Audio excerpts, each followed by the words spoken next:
بسم اللہ الرحمن الرحیم۔ السلام علیکم ورحمۃ اللہ وبرکاتہ۔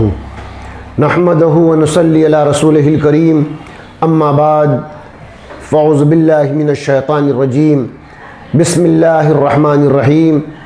الصلاۃ والسلام علیکہ یا رسول اللہ وعلی آلک واصحابک یا حبیب اللہ۔ تخلیق وجہ کائنات رحمت للعالمین نبی آخر الزماں محمد الرسول اللہ صلی اللہ تعالیٰ علیہ وسلم کی تشریف آوری پر خوشی منانے اور محافل کے اہتمام کے تعلق سے آج اسلامی بھائیوں اور اسلامی بہنوں میں کشمکش اور ایک عجیب و غریب سی صورت پیدا ہو گئی ہے۔ میرے کلاس میں اور میری نشستوں میں لوگ پوچھتے رہتے ہیں کہ آمد رسول صلی اللہ تعالیٰ علیہ وسلم کا جشن یا کسی قسم کی ایسی محفل کا انعقاد کرنا درست صحیح ہے کہ نہیں؟ اگر یہ درست صحیح ہے تو کس انداز سے خوشی منایا جائے، سیلیبریشن کس طرح ہو، کس طرح اس عنوان پر بات کی جائے؟ بے شمار علماء کرام اور مفکران اسلام کی تحقیقی تخلیقات اور خوبصورت سے خوبصورت جامع سے جامع تقاریر منظر عام پر صدیوں سے موجود ہیں۔ میری سمجھ کے مطابق اس موضوع پر اخلاص سے سمجھنے کی غرض سے قرآن شریف اور احادیث کریمہ اور صحابہ کرام کی زندگی کی روشنی میں غور و فکر کریں تو یقینی طور پر ہر بندہ مومن پر جشن آمد رسول یا میلاد النبی صلی اللہ تعالیٰ علیہ وسلم کی حقیقت اور اس کی اہمیت و افادیت آشکار ہو سکتی ہے، مگر ہوتا یہ ہے کہ ہر عام و خاص اپنے عقلی دلائل کی روشنی میں کسی بھی منزل پر پہنچ کر اسے صحیح سمجھ کر بحث و تحسیس کے ذریعے انتشار کا ماحول پیدا کر دیتے ہیں، جبکہ ایسا ہرگز بھی نہیں ہونا چاہیے، بلکہ عام مسلمانوں کو تو دینی مسائل پر بحث و مباحثہ کرنے کا شریعت کی طرف سے بالکل اجازت نہیں ہے۔ آئیے پہلے یہ تلاش کرتے ہیں کہ قرآن شریف میں اس تعلق سے کیا فرمان ہے۔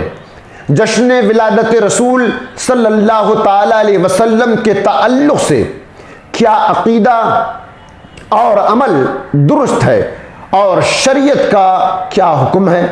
اس بات کو سمجھنے کے وقت نفس اور شیطان کی مداخلت بالکل نہ ہو، ورنہ کبھی بھی سچی ہدایت اور سچی رہنمائی حاصل نہیں ہو سکے گا اور منزل مقصود تک پہنچنا دشوار سے دشوار تر ہو جائے گا۔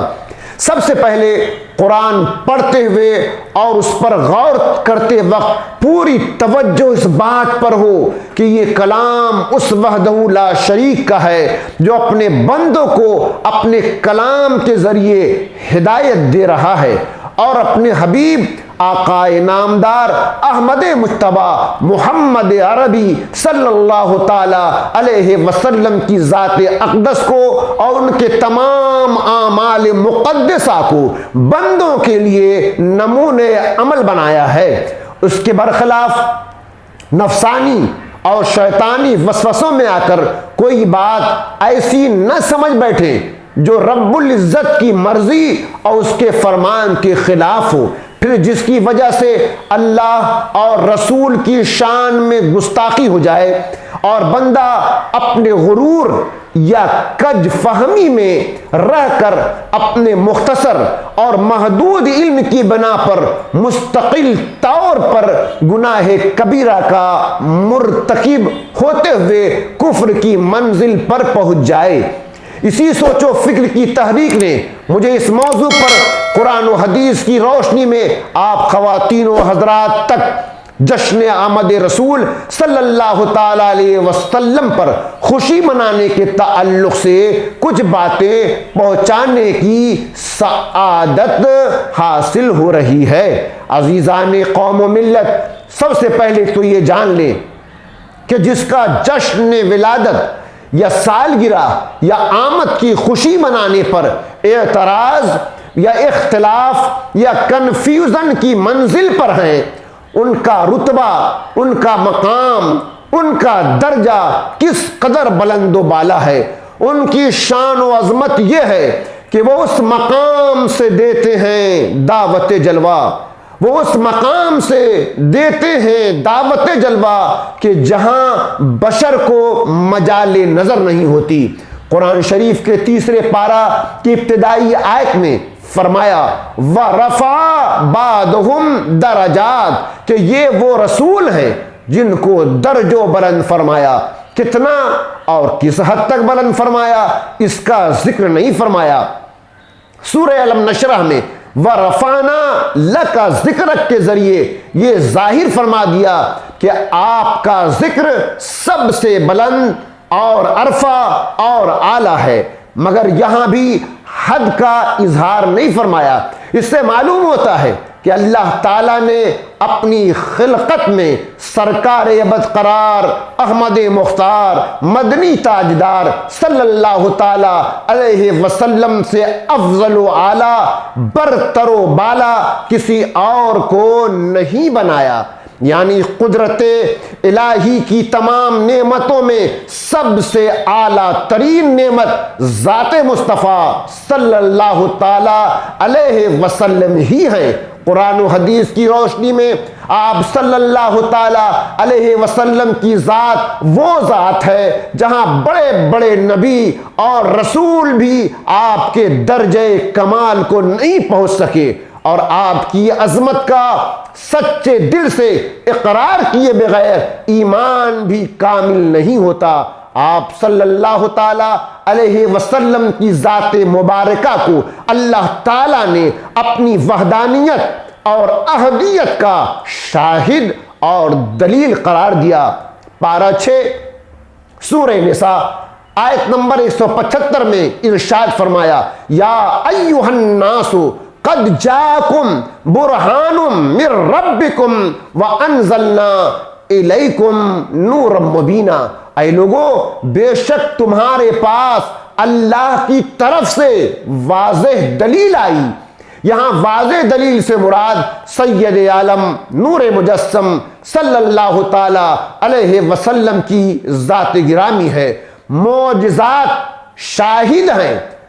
پارہ 4 سورہ آل عمران آیت نمبر 164 میں ارشاد فرمایا لقد من اللہ علی المؤمنین اذ بعث فیہم رسولا من انفسہم یتلو علیہم آیاتہ ویزکیہم ویعلمہم الکتاب والحکمہ وَإِن كَانُوا مِن قَبْلُ لَفِي ضَلَالٍ مُبِينٍ۔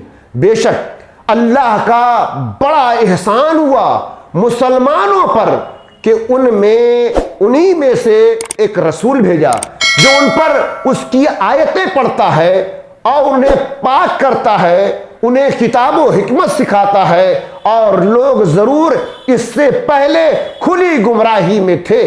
کیا شان ہے رب تعالیٰ کی کہ اپنے بندوں پر اپنے احسان عظیم کا اظہار کتنی خوبصورتی سے کیا ہے۔ یعنی آپ کی آمد کی اہمیت اور عظمت کو واضح فرمانے کی غرض سے آپ کی آمد کے ساتھ ساتھ اپنے احسان عظیم کا ذکر فرمایا تاکہ لوگوں کو معلوم ہو جائے کہ آپ کا بزم گیتی یعنی اس دنیا میں تشریف لانا آپ کی ولادت باسعادت یا یوں کہہ لیجئے کہ برتھ ڈے یقیناً اللہ عز و جل کی طرف سے بہت ہی زبردست نادر تحفہ ہی نہیں بلکہ بے بہا حسین نعمت اور دین و دنیا کی سب سے بڑی دولت عطا کی گئی۔ اللہ تعالیٰ کی یہ وضاحت کہ رسول کی آمد، رسول کی تشریف آوری، رسول کی بعثت مسلمانوں پر اس کا بڑا عظیم احسان ہے، اس پر غور کریں تو معلوم ہوگا کہ اللہ تعالیٰ کی اس بڑے اور عظیم اور احسان کی قدر و قیمت ہم مسلمانوں کی نظر میں کیا ہونی چاہیے۔ ہر عقل مند باشعور یہ فیصلہ کر سکتا ہے، لا فانی لا ثانی وحدہ لا شریک رب العزت کا بخشا ہوا تحفہ بھی اسی کے شایع نشان ہوگا۔ لہذا اس تحفہ اور یہ جو عظیم تحفہ، اس عظیم نعمت کو جو اللہ تبارک و تعالیٰ نے ہم لوگوں کو عطا فرمایا ہے، وہ اسی کے شایع نشان ہے۔ اس لیے اس پر جتنی بھی خوشی منائی جائے وہ کم سے کم ہے۔ انشاءاللہ تعالی بقیہ آئندہ ہفتہ۔ وآخر دعوانا الحمدللہ رب العالمین۔